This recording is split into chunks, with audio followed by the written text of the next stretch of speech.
Kamal had come a long way in 7 years. He still remembered that first demo trade, shaky fingers, wide eyes, and the $500 demo account that felt as real as cash. When he finally went live with $1,000, every $20 loss felt like a gut punch. At this stage, it wasn't just money, it was rent, pride, and survival. But tonight was different. He is now managing a $250,000 funded prop account.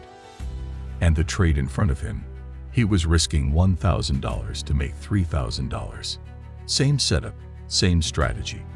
But now, it barely raised his pulse. He paused, not out of fear, but curiosity. Why didn't this feel like it used to? Then he remembered a line from a book, quoting Swiss mathematician and physicist Daniel Bernoulli. The value of money is not absolute. It depends on the person and how much they already have. Bernoulli wasn't talking feelings. He was talking math, utility. The idea that the value of $1,000 isn't fixed. It bends and warps depending on how much you already have. For Kamal, risking $100 back when he only had $1,000 was risking everything, and that $100 wasn't just capital. It was stress, fear, and hope. Now, risking $1,000 was less than 0.5% of his total account. It is practically a blip. But here's where it gets interesting. Most traders believe that if they just had more money, they'd finally be calm, fearless, and confident. But they're missing the point. Confidence doesn't come from a bigger account. It comes from proper risk management. Kamal didn't become calm because he had more money. He became calm because he learned how to manage risk. This is utility theory in action. The true meaning of risk management. Let me tell you a story, not from Wall Street, but from Shakespeare. In The Merchant of Venice, Antonio makes a bold move. He borrowed money from Shylock, a cold-blooded lender, not for himself, but to help a friend. The catch: no gold, no property as collateral. Instead, he offers something far more dangerous, a pound of his own flesh. If he can't repay, Shylock gets to carve it straight from his body. Antonio is confident his ships are out at sea, full of goods, and he believed they will return with riches. But they didn't, and the ships were lost. And just like that, Antonio learns the hard truth. It is never about how big the debt is. It is about what's on the line. And this is where most of us traders get it wrong. We think risk management is all numbers. I only risk 2% per trade. My risk to reward is solid. It's just $500, no big deal. But utility theory and Antonio's mistake whisper something deeper. It is not about the percentage. It's about what that risk means to you if it's gone. To Antonio, that pound of flesh wasn't just flesh, it was his life. When you risked too much, too early, every trade feels like life or death. But when you size your positions right, everything slows down. Your mind clears, your edge sharpens, and you stop trading emotionally. You don't need a massive account to trade like a pro. You need to manage risk like one. Because risk management isn't just a safety net. It's the foundation for calm, control, and long-term growth. It is what separates traders who spin in circles from those who build real, lasting wealth.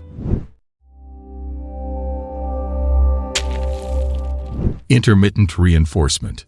The three-monkey experiment. Let me tell you about an experiment with 3 monkeys and one simple task.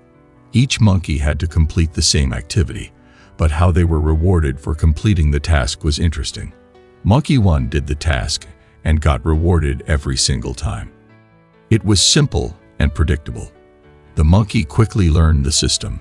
Action equals reward. So, he kept going. Motivated by the certainty of success, he kept going until he got tired and decided to stop. Monkey 1 had control, and he could predict the outcome of his actions. Monkey 2 did the same tasks but got nothing. No matter how many times he tried, no reward came. And eventually, he stopped trying completely. Even when encouraged or forced, he refused. Why? Because he had learned the hard way that effort didn't lead to results. There was no hope, no payoff. So, what's the point? And there is the third monkey that was given something much more dangerous: random rewards. Sometimes he got rewarded on the first try, then not until the third. Sometimes he was given back-to-back rewards, then nothing for 5 straight attempts. The reward system had no pattern, and yet he kept going. Why? Because he had hope. He didn't know when the reward would come, but he believed it could come on the next try. He was chasing uncertainty and possibilities, and he was hooked. Monkey 3's predicament is the trader's trap. It's the one profitable trade from 3 months ago that still lights up in your memory. The time you randomly caught a huge candle after breaking your rules and made money. It's the day your gut told you to hold the trade just a little bit longer, and you were right. Even if you've lost more than you've won, your brain doesn't care, because that one win felt amazing. That is intermittent reinforcement, a core concept in behavioral psychology and gambling addiction.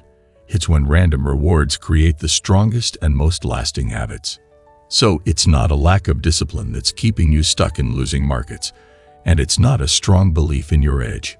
It's your brain being wired to chase dopamine through uncertain rewards, just like Monkey 3. And unless you recognize it, unless you see it, you will keep telling yourself, "I'm so close to figuring it out. This strategy just needs more time. Next week, I'll finally catch the move." When really, you're just trapped. Trading not because it's working, but because you can't stop.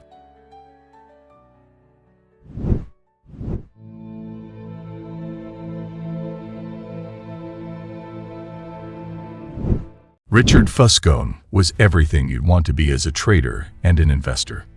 Fuscone was a Harvard-trained investment banker with more than 2 decades' experience in trading and investing. He made so much money that he was named one of the 40 under 40 on Forbes. He became so rich that by the time he hit 40 in the year 2000, he decided it was time to retire. But in the next 8 years that would lead up to the 2008 financial crisis, Fuscone's financial destiny would take a drastic turn. He'd made a series of poor financial decisions, like heavily investing in high-risk assets, building a massive 18,000-square-foot mansion in New York's wealthy Westchester County, with 11 bathrooms, 2 swimming pools, 7 car garages, and another luxury mansion in the exclusive community of Vail, Colorado. When the financial crisis hit, Fuscone's investments collapsed. And by the year 2009, just 9 years after his retirement, he'd lost everything and declared personal bankruptcy. On the other side of this coin was Ronald James Reed. Mr. Reed was everything Richard Fuscone wasn't, and more. He never went to college. As a matter of fact, for 35 years, he was a gas station attendant and a janitor who swept floors at one of those fancy investment banks where Fuscone worked. There was nothing remarkable about Ronald James Reed, at least until he died in 2014. As at the time of his death, he had more than $8 million in the bank. In his will, the former janitor left $2 million to his stepchildren, and more than $6 million to his local hospital and library. You're probably scratching your head thinking, how is this possible? How can someone that's highly trained, that knows almost everything there is to know about the markets fail so remarkably, and a novice accumulate so much wealth? But if you think about it, you see paradoxical cases like this all the time. As a matter of fact, this paradox plays out in your own trading and investing. The more strategy you seek out, the more technical analysis you do, the more you look at charts, the more economic news you follow, and all those exciting stuff you do to make yourself feel smart, the more money you lose in the market.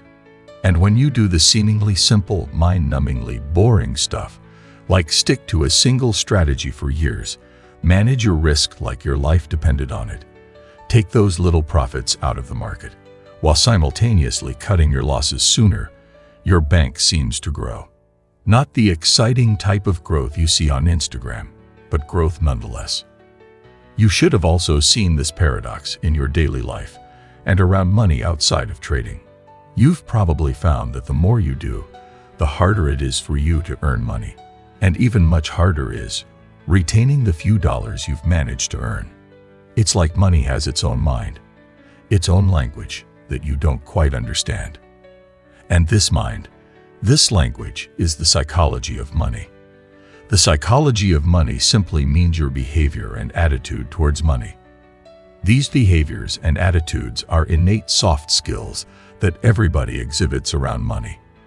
And thankfully, they're skills anyone can sharpen regardless of their background. The author of The Psychology of Money, Morgan Housel, was able to definitely show that mastering these soft skills around money, that is, the psychology of money, the mind-numbingly boring stuffs you don't want to hear about again for the millionth time, are much more important than any education you might have, any technical skill you might learn, and any investment or trading strategy you might deploy in your quest to gain financial freedom.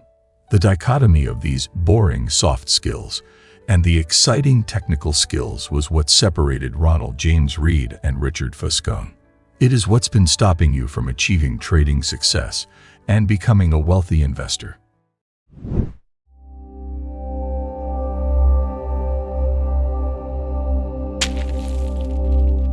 The true meaning of fear and greed. The Enron case study. It's the year 2000, and Enron is the rock star of corporate America. Its stock is soaring at $90 a share, its executives are smiling on magazine covers, and Wall Street is practically throwing money at them. The company started out as a humble natural gas company, but had just reinvented itself as a flashy energy trading titan. But behind the glitz, things were not what they seem. Jeff Skilling, the hotshot CEO, had a wild idea. Why bother with real profits when you can just make them up? Through a trick called mark-to-market accounting, Enron started counting future, what-if, earnings as cash in hand today. If they signed a 10-year energy deal, they book all 10 years of projected profits right away. And the numbers looked dazzling on a spreadsheet. Meanwhile, CFO Andrew Fastow was playing a shadier game. He set up fake companies with cool names like Raptor and Jetty to sweep billions in debt under the rug.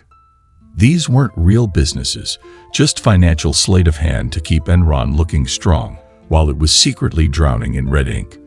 By August 2001, Sharon Watkins, a vice president, dropped a bombshell memo. "We're heading for a disaster of accounting scandals," she wrote, practically begging the CEO to act. But the top dogs weren't interested in bad news. They were raking in millions in bonuses from their make-believe success. So why ruin a good party? By the time fall rolled around, the truth was starting to slip through the cracks. Reporters began asking the right questions, and suddenly Enron's golden image started crumbling fast. In September, the stock was around $30. By October, it dropped to $10. In November, it was worth mere cents. Come December, Enron had to file for bankruptcy, the biggest corporate collapse in U.S. history at that point. While the top executives quietly sold off their shares before the crash, regular workers were left holding the bag. Employees lost their entire retirement savings, most of it tied up in Enron stock. 20,000 people lost their jobs overnight. Even Enron's accounting firm head, Arthur Andersen, who was caught red-handed destroying documents to cover up the fraud, went down too.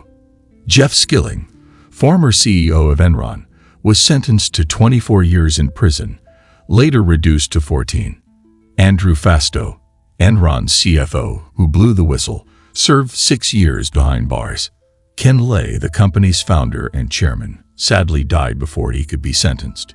If you're wondering what all this has to do with fear and greed, Enron wasn't just some accounting trick. It was about people. Real people making decisions driven by greed, wanting more and fast. Real people making decisions driven by fear. Fear of looking weak, fear of losing power, Fear of telling the truth when it mattered most, like I told the subscriber who needed help. And when these two emotions take control, everything starts to crack. Unfortunately, we've seen the same playbook again and again. During the 2008 financial crisis, during crypto crashes, and in countless corporate scandals since. Different faces, same trap. When money becomes the goal and fear keeps people silent, the system breaks. Every single time.